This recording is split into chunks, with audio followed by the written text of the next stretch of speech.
ज़िंदगी बहुत हसीन है, कभी हंसाती है कभी रुलाती है, लेकिन जो ज़िंदगी की भीड़ में खुश रहता है ज़िंदगी उसी के आगे सिर झुकाती है। चलिए दोस्तों, आज इसी मोटिवेशन के साथ अनुपात एवं समानुपात की आखिरी क्लास शुरू करते हैं। मैं अजीत आप सभी का स्वागत करता हूं ज्ञान अकेडमी पर।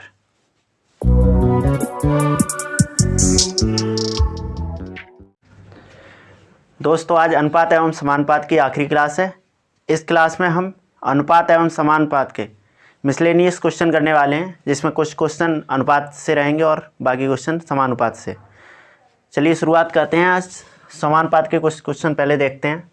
समानुपात बेसिकली होता क्या है, वैसे मैं पहले ही बता चुका हूँ। दो अनुपातों का अनुपात समानुपात कहलाता है।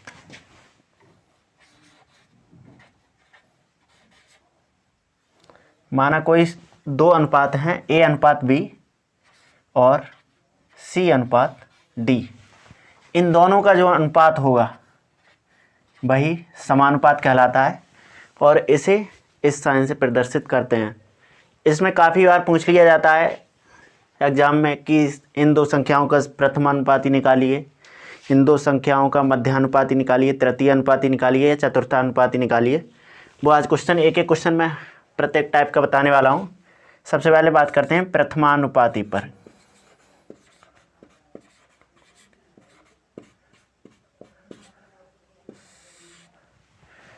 प्रथमानुपाती कैसे निकालते हैं? प्रथमानुपाती निकालने के लिए माना ये कोई फर्स्ट प्रोपोर्शन का एक टर्म ये है और इसमें माना दो संख्याएं दी हैं ए और बी।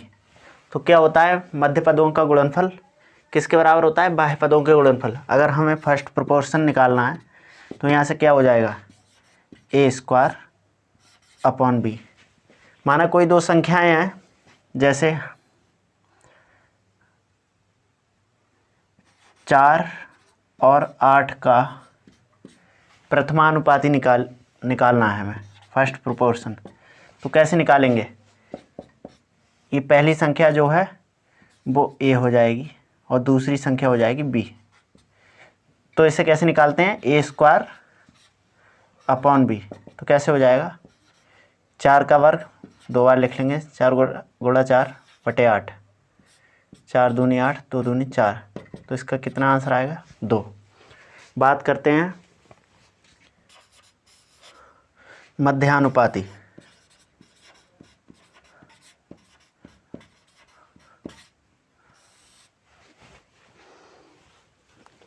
माना कोई अनुपात इस तरह है,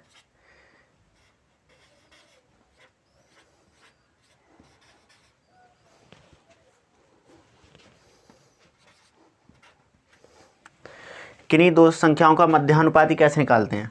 मैंने आपको बताया मध्य पदों का गुणनफल किसके बराबर होता है? बाह्य पदों के गुणनफल के बराबर। तो यहाँ से ये क्या हो जाएगा, एम स्क्वायर बराबर ए सी। ये एम बराबर अंडर रूट ए सी। अब जैसे कोई संख्या दी है 9 और 16, इसका हमें मीन प्रोपोर्शन निकालना है। इसे मान लेंगे यहाँ ए बराबर 9 और बी बराबर 16। तो मीन प्रोपोर्शन मध्यानुपाती क्या हो जाएगा, 9 गुणा 16। जब अंडर रूट से बाहर आ जाएगा, 9 का स्क्वायर रूट क्या होता है 3, 16 का क्या होता है 4।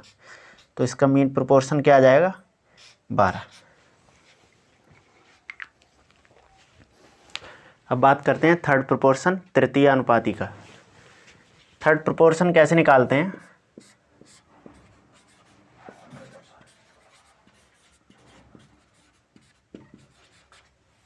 इसे निकालते हैं, इसमें हो जाता है बी स्क्वायर अपॉन ए। माना कोई दो संख्याएं हैं 3 और 6।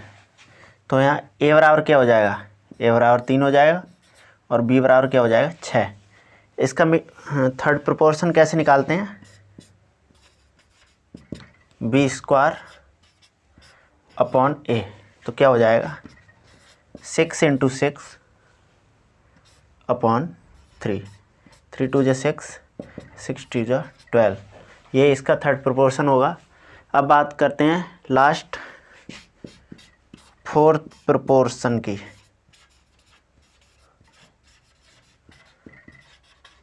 चतुर्थ अनुपाती की। इसमें क्या होता है, चतुर्थ अनुपाती ये अकेला होता है जिसमें हमें 3 संख्याओं की आवश्यकता होती है। वैसे प्रथमानुपाती, मध्यानुपाती या तृतीय अनुपाती हम केवल 2 संख्याओं की मदद से ज्ञात कर सकते हैं, लेकिन चतुर्थ अनुपात निकालने के लिए हमें 3 संख्याओं की आवश्यकता होती है। जैसे माना 3, 4 और 6 का चतुर्थानुपाती हमें निकालना है, तो इसे कैसे निकालेंगे? इसका फॉर्मूला होता है BC/A। A बराबर यहाँ 3 है, B बराबर 4 है, C बराबर 6 है। तो यहाँ B से क्या आ जाएगा, B से 4 और C के प्लेस पर 6 और अपॉन में 3, 3 2 जा 6, 4 2 जा 8। ये इसका फोर्थ प्रोपोर्शन चतुर्थानुपाती होगा।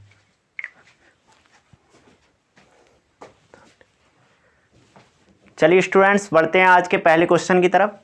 क्वेश्चन है 6 और 3 का प्रथमानुपाती फर्स्ट प्रोपोर्शन हमें निकालना है। यहाँ क्या दिया गया है, A बराबर 6 और B बराबर 3। फर्स्ट प्रोपोर्शन क्या होता है, ये होता है A²/B। तो हम यहाँ से निकाल सकते हैं 6 × 6/3, 3 2 जा 6। ये आया फर्स्ट प्रोपोर्शन।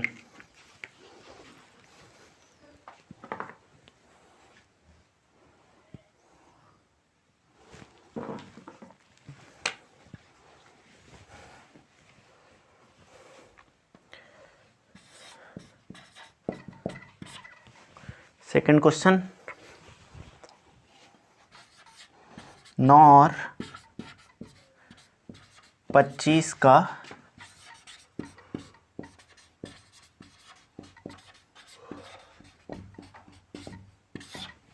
मध्यानुपाती ज्ञात कीजिए।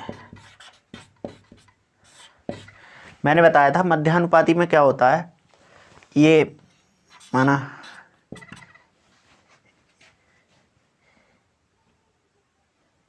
A का मान है 9, B का मान है 25। मध्यानुपाती क्या होता है, मीन प्रोपोर्शन होता है √AC। तो यहाँ से 9 × 25, ये इतना हो जाएगा, यहाँ आ जाएगा √ से 9 से 3 और 5। मध्यानुपाती हो जाएगा इसका 15।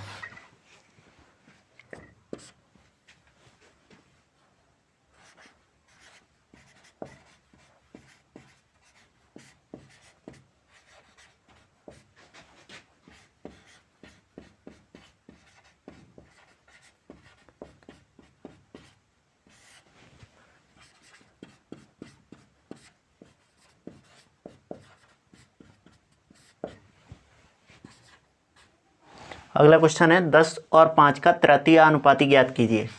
यहाँ A बराबर है 10, B बराबर है 5। तृतीय अनुपाती में क्या होता है, जब हम थर्ड प्रोपोर्शन निकालते हैं तो ये हो जाता है B²/A।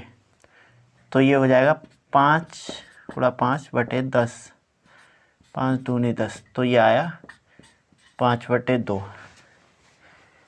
लास्ट क्वेश्चन करते हैं समानुपात का कॉमन क्वेश्चन। 3, 8 और 12 का चतुर्थानुपाती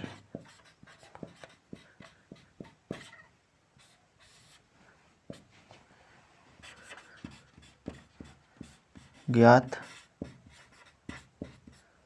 कीजिए। चतुर्थानुपाती कैसे निकालते हैं, यहाँ दिया है A बराबर 3, B बराबर 8 और C बराबर 12। इसे निकालते हैं, ये हो जाता है BC/A। चारों समानुपाती जो निकाले जाते हैं उसका यही अकेला होता है फोर्थ प्रोपोर्शन, जिसमें 3 राशियों की ज़रूरत होती है हमें। यह हो जाएगा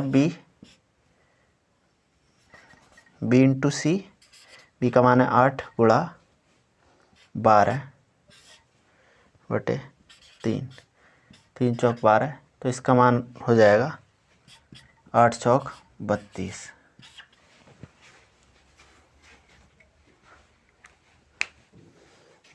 चलिए स्टूडेंट्स, बढ़ते हैं आज के 5वें क्वेश्चन की तरफ, जो कि बहुत ही इंपॉर्टेंट है। कई बार ये कई एग्जाम में आया भी है। किसी ट्रेन में उसकी चाल डिब्बों की संख्या के वर्गमूल के समानुपाती होती है। ट्रेन की चाल किसके समानुपाती होती है? डिब्बों की संख्या, मान लो n के वर्गमूल के समानुपाती होती है। किसी ट्रेन की चाल 36 किलोमीटर प्रति घंटा तथा डिब्बों की संख्या 144 है। चाल कितनी दी है? 36 किलोमीटर प्रति घंटा,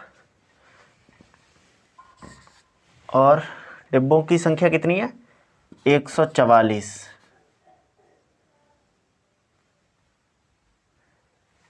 यहाँ से इससे पहले एक चीज़ हम निकाल सकते हैं। जब इसे प्रोपोर्शन, ये समानुपाती साइन हटाते हैं तो क्या करते हैं, कोई एक कांस्टेंट ले लेते हैं के A B C Z कुछ भी ले सकते हैं, इससे कोई फ़र्क नहीं, कांस्टेंट होता है ये। अब क्या दिया है?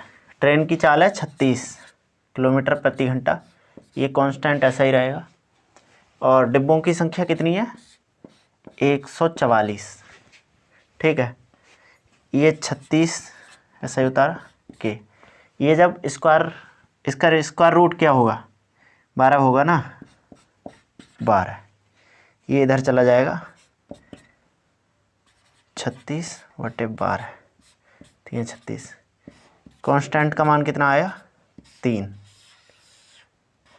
आगे क्वेश्चन में क्या कह रहा है, तो यदि किसी ट्रेन की चाल 144 किलोमीटर प्रति घंटा है तो उसके पीछे कितने डिब्बे होंगे। हमें यहाँ से ये कांस्टेंट का मान निकल आया, फिर हमें इसी में आना है। अब चाल कितनी कर दी है? 144। ठीक है, और यहाँ कांस्टेंट के का मान कितना लगा देंगे? यहाँ कांस्टेंट के का मान लगा देंगे इस बार, कितना है? 3, और ये √n। ये इधर गुणा में भाग में जाएगा, √n = 144/3, 3 चौक 12, 24। ये इधर अंडर रूट है। अब हम क्या कर सकते हैं, दोनों ओर वर्ग कर सकते हैं। इसका वर्ग होगा, ये केवल n हो जाएगा, और इधर ये हो जाएगा 48 का स्क्वायर। जब भी ऐसा कोई स्क्वायर निकालते हैं तो हम क्या कर सकते हैं,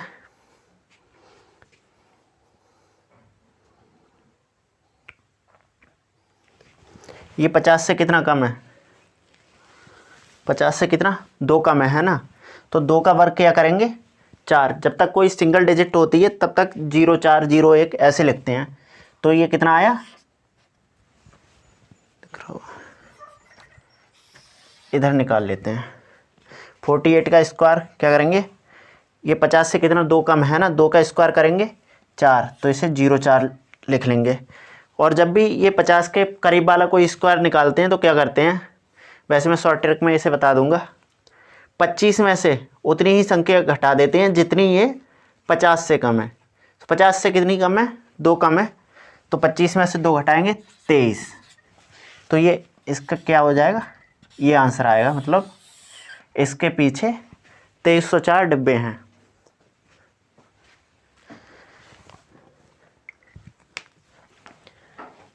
चलिए स्टूडेंट्स, बढ़ते हैं आज के अगले क्वेश्चन की तरफ।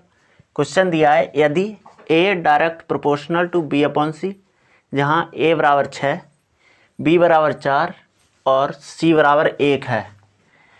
यदि B बराबर 9 और C बराबर 3 दिया हो तो A का मान ज्ञात करना है। ठीक है, यहाँ शुरू में दिया है A proportion to B upon C। मैंने अभी बताया जब ये प्रोपोर्शन का साइन हटता है तो एक कांस्टेंट आ जाता है जो कुछ भी हो सकता है, बराबर K मान लेते हैं इसे B अपॉन C। A का मान ऊपर क्या दिया है 6, B का मान क्या है 4 और C का मान कितना है 1। ठीक है, तो यहाँ से K बराबर क्या हो जाए 6 बटे, ये गुणा में है कि ये भाग में चला जाएगा, 2 दूनी 4, 2 तीन 6, K बराबर हो जाएगा 3/2। ठीक है, अब हमें आगे क्वेश्चन में देखो, यहाँ ट्विस्ट है, कहीं आप ये कंफ्यूज मत हो जाना कि A का मान दिया ही है तो फिर से क्यों निकलवा रहा है। ये एक कंडीशन दी है कि इस कंडीशन के अनुसार ये मान है, अगर B और C का मान ये हो तब A का मान क्या होगा ये निकालना है हमें। ठीक है, यहाँ कांस्टेंट का मान हमने निकाल ही लिया है। अब क्या करना है, B का मान 9 है और C का मान 3 है, तो इस इक्वेशन से हम आ जाएंगे। ठीक है, A बराबर K B upon C। A बराबर K का मान कितना दिया है 3/2 गुणा B का मान कितना है 9 और C का मान कितना है उधर 3, 3 से 3 कैंसिल हो जाएगा, तो A का मान कितना आ जाएगा, A का मान आ जाएगा 9/2। यही इस क्वेश्चन का आंसर होगा।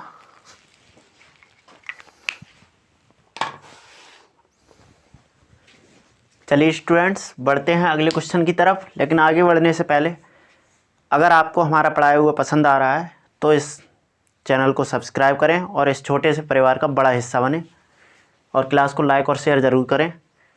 तो क्वेश्चन दिया है, किसी हीरे का मूल्य उसके वजन के वर्ग के अनुक्रमानुपाती होता है।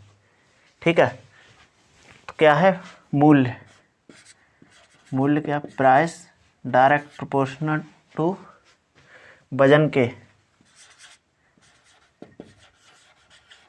वेट के स्क्वायर के। ठीक है, हीरा विघटित होने के बाद उसका भार 2:3:4 के अनुपात में हो जाता है। वेट का रेशो क्या हो जाता है 2:3:4।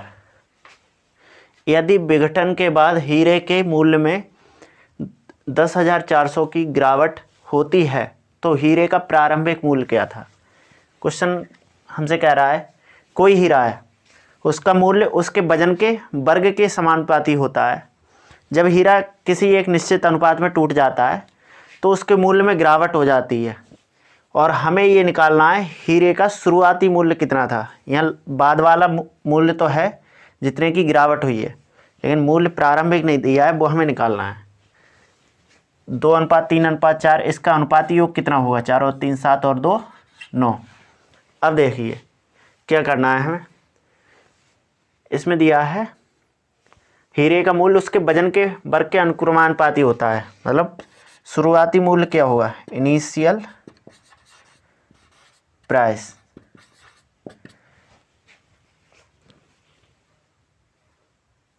अगर इन टुकड़ों में टूटा है 2:3:4 के अनुपात में तो इसका टोटल मूल्य क्या, टोटल वजन कितना होगा 9 होगा ना। अगर 10 रुपये हैं, 10 रुपये हैं तो चाहे उसके 2-2 के 5 सिक्के हों या 1-1 के 10 सिक्के हों या 3 सिक्के 1 के हों, सॉरी 3 सिक्के 2 के हों और 4 सिक्के 1 के हों, ऐसा हो सकता है ना, लेकिन टोटल तो 10 ही होगा।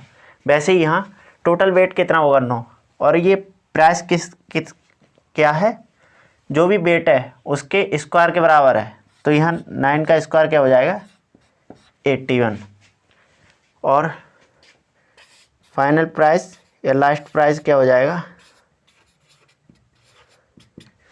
जिस रेशो में ये टूटा है उसके वर्ग का स्क्वायर, क्योंकि ये रेशो है तो इसके वेट का ही, तो 2 का स्क्वायर क्या हो जाएगा 4 प्लस 3 का स्क्वायर क्या हो जाएगा 9 प्लस 4 का स्क्वायर क्या हो जाएगा 16। ये टोटल कितना आया 16 और 9 25 और 4 29।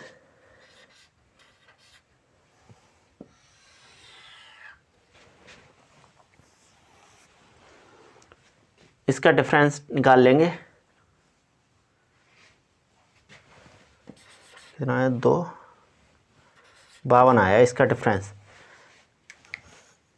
अब ये क्या कह रहा है, यदि विघटन के बाद हीरे के मूल्य में 10,400 की गिरावट होती है।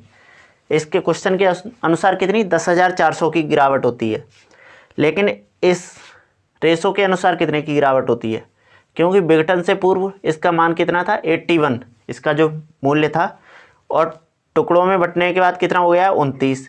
तो ये कितना अंतर है 52। ये 52 किसको दिखा रहा है 10,400 को।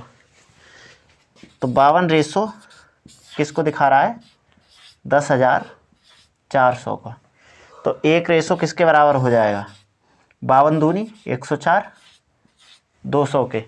तो हमसे पूछ रहा है हीरे का प्रारंभिक मूल्य क्या था। प्रारंभिक मूल्य तो ये 81 है ना, तो इसका 1 का 200 गुना है ना, तो इसका भी 200 गुना हो जाएगा। ये कितना हो जाएगा 2 0 2 एकम 2 2 अट्ठे 16। हीरे का प्रारंभिक मूल्य कितना था 16,200। यही इस क्वेश्चन का आंसर है। अगला प्रकार है सतत अनुपात, यानी कि कंटिन्यू प्रोपोर्शन। इस तरह के क्वेश्चन कैसे आते हैं, जैसे मान लीजिए कोई 4 संख्या दी जाएंगी आपको, और उसमें आपसे पूछा जाएगा कि इसमें क्या ऐसा जोड़ा जाए या क्या घटा दिया जाए। एक ही संख्या कोई जोड़ने या घटाने को कहेगा कि चारों संख्याएं आपस में समानुपाती हो जाएं। जैसे एक क्वेश्चन मान लो, ये इसमें हमें निकालना है क्या जोड़ा जाए कि ये समानुपाती हो जाए। मान लो इसे पहले 5/8 और इसे 11/12 लिख लेते हैं। माना सभी संख्याओं में x जोड़ा जाता है। क्या जोड़ा जाता है x। तो ये कितना हो जाएगा 12 पंजे 60 plus 5x plus 12x plus x² बराबर इसका क्रॉस मल्टीप्लाई कर दो। 11 अट्ठे 88 plus 8x plus 11x plus x²। ये प्लस x² विपरीत साइड में इसलिए कट जाएंगे। अब यहाँ से क्या हो जाएगा 60 प्लस 12 और 5 17x बराबर 88 प्लस 11 और 8 19x। ठीक है। अब ये क्या होगा, ये इधर प्लस में इधर जाएगा माइनस में हो जाएगा, और ये इधर माइनस में। तो क्या 19x माइनस 17x बराबर कितना हो जाएगा 60 माइनस 88। 2x बराबर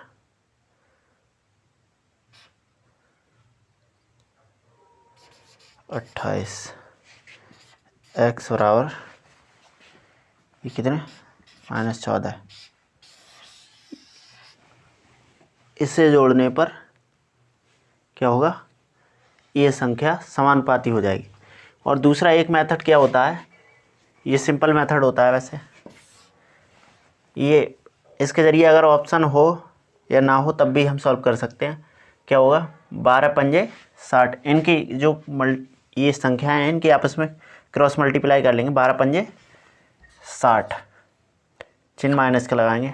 11 अट्ठे 88, ऐसे ही 12 और 5 17 और 11 और 8 19। तो कितना आया -28 बटे ये डिफरेंस कितना आया 2 का।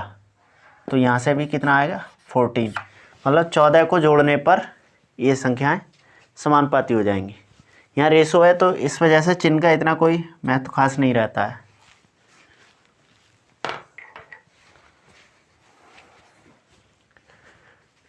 चलिए स्टूडेंट्स, बढ़ते हैं अगले क्वेश्चन की तरफ। लेकिन आगे बढ़ने से पहले अगर आपने अब तक हमारे चैनल को सब्सक्राइब नहीं किया है तो उसे कर लें और बराबर वाले बेल आइकन को भी प्रेस कर दें। अगला क्वेश्चन है, ए, बी और सी की आय 7:9:12 के अनुपात में है तथा उनके व्यय 8:9:15 के अनुपात में है। यदि ए अपनी आय का 1/4 भाग बचाता है तो ए, बी और सी की बचतों का अनुपात है। देखो, क्या ए, बी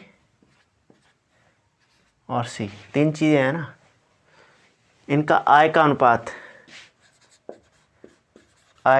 कितना दिया है? 7:9:12 और उनके व्यय का अनुपात, ठीक है, व्यय क्या है, व्यय लिख लो इस तरह, कितना है? 8:9:15, 8:9:15। यदि ए अपनी आय का 1/4 भाग बनाता है, चलो इसमें दो, एक वेरिएबल ले लो, इधर x ले लो, इधर y, क्योंकि आय और व्यय को अलग दिखाने के लिए ये लेना ज़रूरी है, इससे काफ़ी क्वेश्चन सरल हो जाएगा। देखो इसमें क्या दिखाया है, ए अपनी आय का 1/4 भाग बचाता है। 1/4 भाग, 1/4 भाग से मतलब है टोटल आय कितनी है? 4, और 1 भाग बचाता है, ठीक है। तो व्यय कितने, मतलब खर्च कितना भाग कर देता है? 1 भाग बचाता है 4 में से, तो मतलब 3/4 खर्च कर देता है, ठीक है। तो कैसे निकाल सकते हैं? इधर 7 की आय कितनी है? ए की 7x, ठीक है, का 3/4, मतलब इतना खर्चा करता है तो कितना हो जाता है? 8y। ऐसे करके निकाल सकते हैं ना। 3/4 ही तो है खर्चा, और ये कुल कमाई का इतना खर्च कर देता है जो कि कितने? 8y के बराबर होगा। क्यों? ये क्यों 8y ए का व्यय है, यानी कि खर्च है, ठीक है। अब यहाँ से क्या हो जाएगा? x/y इधर हो जाएगा, और ये 8 इधर है, ये भाग में इधर पहुँच जाएगा 4, ये 7 और 3 गुणा में बटे में आ जाएंगे। x/y कितना हो जाएगा? 8 चौक 32, 7 तियाँ 21। यहाँ से हम क्या ले सकते हैं? x का मान कितना है? 32, और y का मान 21। अब देखो यहाँ से ये आय और व्यय हम निकाल सकते हैं। इसका कितना है? x का मान कितना हो जाएगा? 7 गुणा 32, तो कितना हो जाएगा? 7 दूनी 14, 7 तीन 21, 22, 2 24, ठीक है। अनुपात ये कितना हो जाएगा? 9 गुणा 32, कितना हो जाएगा? 9 दूनी 18, 9 तीन 27 और 28। अनुपात ये कितना हो जाएगा? 12 गुणा 32, 12 दूनी 24, हासिल 2, 12 तीन 36 और 2 38। ये ठीक है। ये आय का अनुपात ये हो गया वास्तविक, ये रेशो में था लेकिन ये वास्तविक अनुपात हो गया, ठीक है। और ऐसे ही हम खर्चा भी निकाल सकते हैं। खर्चा कैसे निकालेंगे? 8 गुणा y का मान कितना आया है? 21, ठीक है। तो कितना आया? 8 एकम 8, 8 दूनी 16 अनुपात, और ये कितना आया? 9 गुणा 21, 9 एकम 9, 9 दूनी 18 अनुपात 15 गुणा 21, 15 एकम 15, हासिल 1, 15 दो 30 और 31, ठीक है। अब हमें क्या निकालना है? ए, बी और सी की बचतों का अनुपात, ठीक है। हमारी आय निकल के आ गई, खर्चा आ गया, मतलब ऐसे समझ लो, अगर मेरी टोटल कमाई है 2000 रुपये, ठीक है, और मेरा खर्चा मान लो 1200 रुपये हो जाए। मेरी टोटल कमाई है 2000 और मेरा खर्चा है 1200, तो मेरी बचत कितनी होगी? जब टोटल कमाई में से मैं अपना खर्चा घटा दूंगा वही तो बचत होगी। तो ऐसे ही आय यहाँ कितनी है 224 और व्यय कितना है 168, तो यहाँ बचत कितनी होगी? बचत कितनी होगी? बचत ऐसे समझ लो, बचत कितनी होगी? 224 में से 168 जाएगा, ऐसे सीधे घटा लो। 168 घटा कितना हो गया?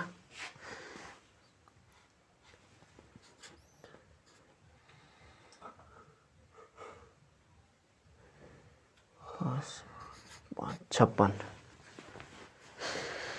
और इधर इसकी बचत 288 में से 189, 99 हो जाएगा ये। और इसमें से इसे घटाओ,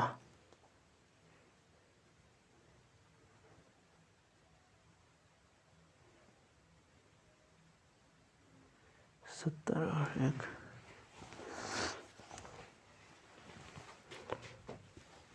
इसे घटा लो 384, 315, 1, 9 हो गया। ये 7 में से 1 है 6, सही है। तो ये बचत का अनुपात क्या आ गया? बचत का रेशो आ गया 56 रेशो 99 रेशो 69। यही इस क्वेश्चन का आंसर होगा। चलिए स्टूडेंट्स, बढ़ते हैं अगले बेहतरीन क्वेश्चन की तरफ। एक पिकनिक पर गए व्यक्तियों की संख्या और प्रति व्यक्ति खर्च का गुणनफल स्थिर है। देखो क्या है, व्यक्तियों की संख्या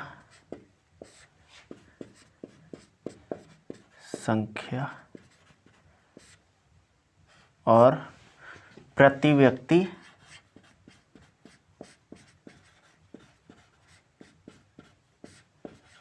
खर्च क्या है? कांस्टेंट है। ठीक है। यदि पिकनिक पर 5 व्यक्ति अधिक आते तो प्रति व्यक्ति खर्च 80 से 72 रुपये हो जाता। ये तो कॉमन बात है। मान लो आप 5 दोस्त हैं और पांचों कहीं टूर पे जाते हैं। अगर आपने 100 रुपये इकट्ठे किए हैं तो प्रति व्यक्ति रुपए कितने हुए? 100, जो कि खर्च होने हैं। अब रास्ते में आपका एक दोस्त मिल गया जिसे आपके प्लान के बारे में नहीं पता है कि आप कहाँ घूमने जा रहे हैं और कितने रुपए इकट्ठे किए हैं। अगर वो दोस्त भी शामिल हो जाए आपके साथ या आप बड़प्पन दिखा दें, उसे शामिल कर लें, तो क्या होगा कि प्रति व्यक्ति खर्च फिर 100 रुपये ही खर्च करने को मिल जाएंगे। रुपए तो उतने ही हैं, लोग ज़्यादा हो गए तो रुपए 100 से कम हो जाएंगे ना।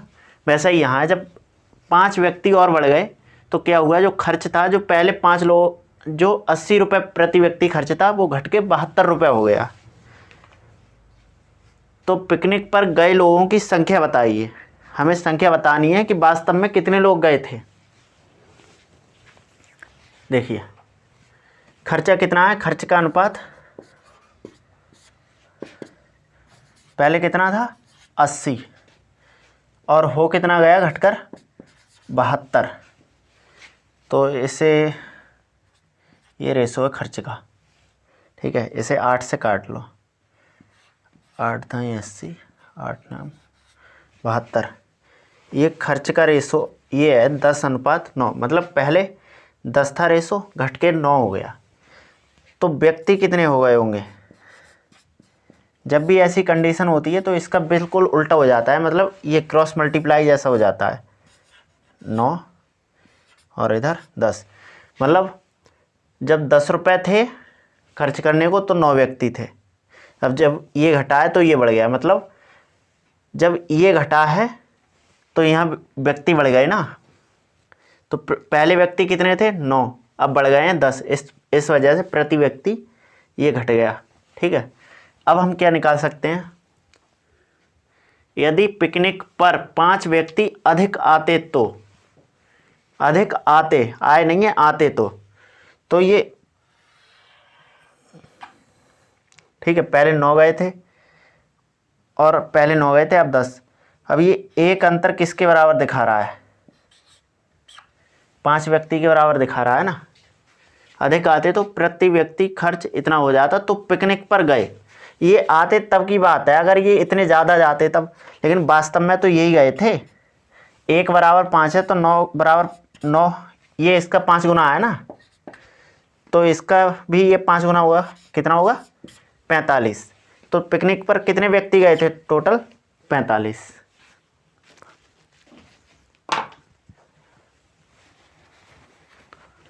चलिए स्टूडेंट्स, बढ़ते हैं अगले क्वेश्चन की तरफ। अगला क्वेश्चन दिया है, राकेश द्वारा हिंदी और विज्ञान में प्राप्त किए गए कुल अंक 170 हैं। यदि दोनों विषयों में उसके प्राप्तांकों का अंतर 10 हो तो इन विषयों में उसके प्राप्तांकों का अनुपात क्या है? ठीक है, देखो हिंदी को H से डिनोट कर लेते हैं और साइंस को S से डिनोट कर लेते हैं। ठीक है, हिंदी और विज्ञान में प्राप्त किए कुल अंक, मतलब हिंदी प्लस साइंस बराबर कितना है? 170। और प्राप्तांकों का अंतर यह मान सकते हैं, हिंदी और साइंस का अंतर कितना है? 10। हम एक चीज़ तो निकाल सकते हैं, अगर दोनों को जोड़ दें तो क्या होगा? ये प्लस है, ये माइनस, ये कैंसिल हो जाएगा। 2H बराबर कितना हो जाएगा? 180। तो हिंदी का प्राप्तांक कितना आ जाएगा? ये गुणा में भाग में चला जाएगा, हिंदी का 90।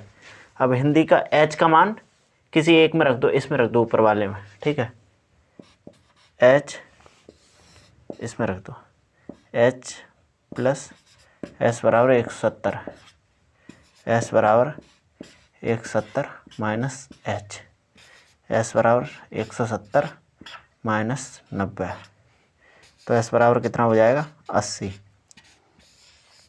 लेकिन अभी क्वेश्चन पूरा नहीं हुआ है, अभी कह रहा है इन विषयों में उसके प्राप्तांकों का अनुपात क्या है। तो हिंदी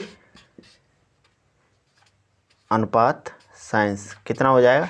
हिंदी में कितना है? 90 है ना, 90 अनुपात 80, दोनों तरफ से 0 हट जाएगा, तो कितना हो जाएगा? 9 अनुपात 8, ये हो जाएगा। ठीक है,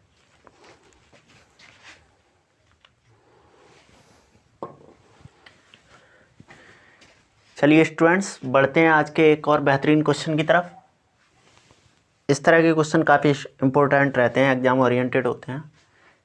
एक धनराशि 340 रुपये 68 पैसे को L, M और N के बीच इस प्रकार वितरित किया जाता है कि L को N से 5 रुपये 72 पैसा अधिक मिलते हैं और M को L से, चलो पहले LMN लिख लो, L,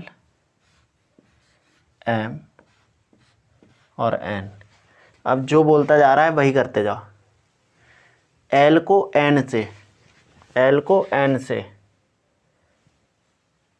ज़्यादा कैसे मिलते हैं? N को ज़्यादा मिलते हैं। ठीक है, तो तीर इसकी तरफ रखो, 5 रुपये 72 पैसा अधिक मिलते हैं। कितने? 5 रुपये 72 पैसे अधिक मिलते हैं। और M को L से, M को L से मतलब M को L से भी ज़्यादा मिलते हैं। कितने? 2 रुपये 24 पैसा अधिक मिलता है। तो N को मिलने वाली राशि ये हमें निकालना है। ठीक है, तो यहाँ मान लो N को मिलता है X। ठीक है, तो इसे कितना मिल जाएगा? N से 5 रुपये 72 पैसा ज़्यादा मिलता है ना, तो इसे मिल जाएगा X प्लस 5.72। और M को इससे भी 2 रुपये 24 पैसा ज़्यादा मिलता है, तो इसे कितना मिल जाएगा? X प्लस 4 और 2 6, 9 और 2 4 और 2 6, 2 और 7 9, 5 और 2 7। ठीक है, ये इसका मान, ये इसका, और X इसका है ही। अब क्या है, ये कुल राशि कितने के बराबर होगी, इतने के बराबर होगी ना, तो क्या हो जाएगा x plus 5.72 plus x plus 7.96 plus x बराबर कितना हो जाएगा 340 रुपया 68 पैसा। ठीक है, ये x x x ये कितना हो गया 3 टाइम x है ना, प्लस अब इसे ऐड कर लो 6 और 2 8 9 और 7 16 हासिल 1 8 और 5 13 2 के बाद दशमलव आ गया बराबर कितना हो गया 340.68। 3x बराबर ये प्लस में इधर जाएगा माइनस में हो जाएगा 340.68 माइनस 13.68। देखो 3x बराबर क्या हो जाएगा, देखो पॉइंट के बाद ये सेम वैल्यू है तो ये तो जीरो हो ही जाएगा, ये तो जीरो है ही। अब 340 में 13 और घटाना है, मतलब कितना बचा 327। ये कितना 3 से कट जाएगा x, ये गुणा में भाग में चला जाएगा 327/3 3 एकम 3 न जाने का दिया 0 3 9 27 x बराबर 109।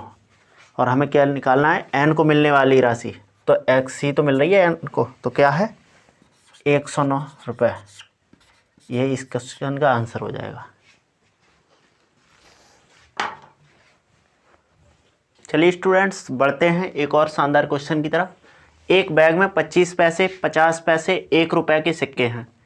सिक्कों की कुल संख्या 220 है। तीनों प्रकार के सिक्कों की कुल संख्या 220 है और इनका कुल मूल्य 160 रुपये है। यदि थैले में 1 रुपए के सिक्कों की संख्या 25 पैसे के सिक्कों की संख्या से 3 गुनी है। देखो ये लाइन है क्वेश्चन पकड़ने वाली। क्या दिया है 25 पैसे 50 पैसे और 1 रुपये। ठीक है, इसमें क्या दिया है सिक्कों की कुल संख्या कितनी है 220 है ना। 220 का कुल मूल्य कितना है 160। इसमें क्या कॉमन है 20 ही कॉमन चला जाएगा 11 20 0 0 2 8 16। ठीक है, 11 सिक्कों की कीमत कितनी है 8। अब इसमें क्या है आया देखो 1 रुपए के सिक्कों की संख्या 25 पैसे के सिक्कों की संख्या से 3 गुनी है। मतलब 1 रुपए की सिक्कों की संख्या इससे 3 गुनी है। किससे, ये 3 गुना है, मतलब ये x है तो ये कितना है 3x। ठीक है, और क्या दिया है 220 सिक्के हैं 8 के बराबर। अब जब इसे बिल्कुल काटा पीटा तो क्या है 11 सिक्के हैं 8 रुपए के बराबर।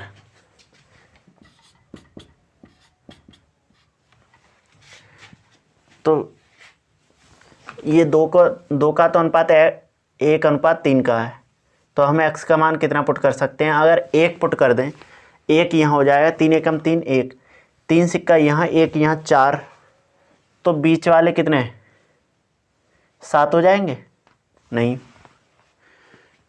फिर तो गड़बड़ हो जाएगा ना। 4 और 7 11 सिक्के हो जाएंगे, लेकिन रुपए कितने हो गए देखो। अगर 1 यहाँ है तो 25 पैसा, तो वैसे ही बिगड़ जाएगा 8 रुपये बन ही नहीं पाएंगे। x का मान 2 रखे देखो तो कितना आया 3 दूनी 6 रुपये यहाँ हो जाएंगे और x का मान 2 यहाँ 6 और 2 8 सिक्के हो गए 8 और 3 11। ठीक है, ये 6 रुपये हो गए और ये कितने 3 सिक्के कितने 1.5 रुपये 7 7.5 और 25 पैसा के 2 सिक्के 7.5 और 50 पैसा 8 रुपये। मतलब इस प्रकार इस रेशो में ये 11 सिक्के 8 रुपये के बराबर हो गए। अब हमें क्या निकालना है कि 50 पैसे की सिक्कों की संख्या कितनी है, ठीक है, ये निकालना है। रेशो तो ये आ गया, इस रेशो में होंगे 2:3:6 में। अब टोटल सिक्कों की संख्या कितनी है 160। हमें कंपेयर किससे कराया है, इससे, लेकिन टोटल से देखना है ना। तो ये इसका कितना गुना है, ये कितना गुना है 20 गुना, ठीक है। जब ये 20 गुना है तो 50 पैसे के सिक्के कितने हैं, 3 है ना, ये भी इसका 20 गुना हो जाएगा तो 20 3 60। तो 50 पैसे के सिक्कों की संख्या कितनी हो जाएगी 60। यही इस क्वेश्चन का आंसर होगा।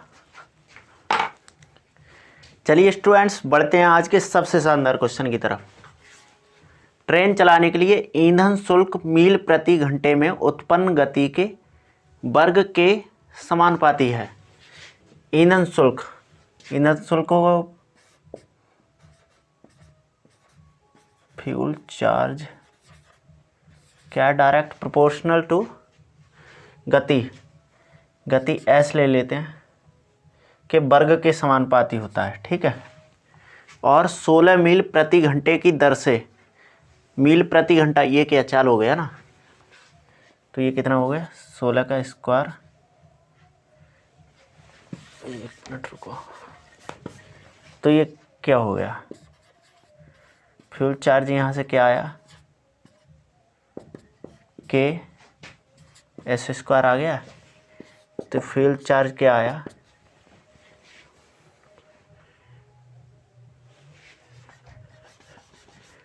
16 मील प्रति घंटे की दर से 48 रुपये प्रति घंटा खर्च आता है। मतलब फ्यूल चार्ज आता है 48 रुपये प्रति घंटा, और किस दर से 16 मील प्रति घंटे की दर से, ठीक है।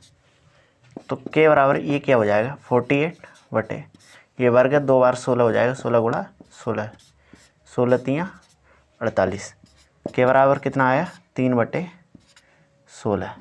ये कांस्टेंट का मान आ गया, ठीक है। इसे इक्वेशन 1 मान लो, इस वैल्यू को इक्वेशन 1 में रख दो, तो फ्यूल चार्ज बराबर क्या हो जाएगा 3/16 एस स्क्वायर। अब क्वेश्चन क्या है, सबसे किफ़ायती गति क्या है। मतलब हमें ट्रेन की सबसे किफ़ायती गति बताना है जब शुल्क, ईंधन शुल्क सबसे कम आए। यदि निर्धारित शुल्क यानी वेतन आदि की राशि 300 रुपये प्रति घंटा है, मतलब 300 रुपये ये तो निर्धारित ही है, तो क्या हो जाएगा यहाँ से हो जाएगा 3/16 एस स्क्वायर प्लस 300, ये कितनी है प्रति घंटा, इतनी तो निर्धारित है ही 1 घंटे में। अगर यही चाल यही टी समय के लिए हो तो क्या हो जाएगा FC is equal to 3/16 s square plus 300 into t, क्यों ये प्रति घंटा आया ना, और ये टी समय के लिए, तो फिर क्या हो जाएगा आगे 3/16 स्पीड का स्क्वायर प्लस 300 टी, समय बराबर क्या होता है दूरी बटे चाल होता है ना, तो क्या हो जाएगा D/S। आगे क्वेश्चन यहाँ से करेंगे।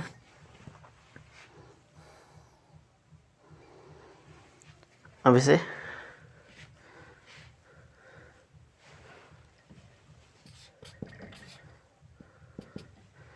तीन बटे 16 इसका अंदर मल्टीप्लाई कर लेंगे, कितना हो जाएगा, ये एक एस से ये कैंसिल हो जाएगा, DS प्लस 300 D/S।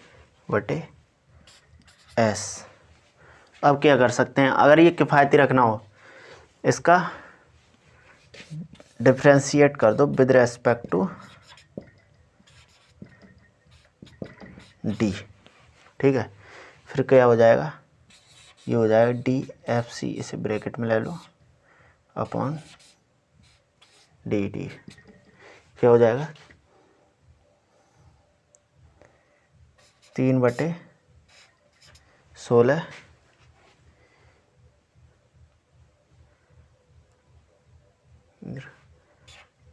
ये ऊपर पहुंच जाएगा, -1 हो जाएगा, फिर क्या हो जाएगा 300/s²। ठीक है। अगर सबसे किफ़ायती चाल रखनी हो तो क्या होगा, इसे 0 कर दें, किफ़ायती के लिए क्या कर दें, इसे 0। तो 0 बराबर क्या हो जाएगा 3/16 माइनस 300/s²। ये माइनस में दूसरी तरफ जाएगा, क्या हो जाएगा प्लस में हो जाएगा, 300/s² बराबर 3/16। इसे सॉल्व कर लेंगे। s² बराबर 300 गुणा 16/3, ये 100 आ गया। तो s बराबर क्या आ गया 10 गुणा 4, तो s बराबर कितना आ जाएगा 40। क्या निकालना है 40 माइल पर आवर, क्योंकि यहाँ मील प्रति घंटे में स्पीड दी है। ठीक है। अगर ट्रेन इस चाल पे चलेगी तो सबसे कम ईंधन की आवश्यकता होगी। तो स्टूडेंट्स, आज का सेशन यहीं तक रहेगा। मिलते हैं अगले एक नेक्स्ट वीडियो में। अगर आपको हमारी मेहनत पसंद आती है, अगर आपने थोड़ा भी सीखा है, तो इस चैनल को सब्सक्राइब करें। तब तक के लिए बाय।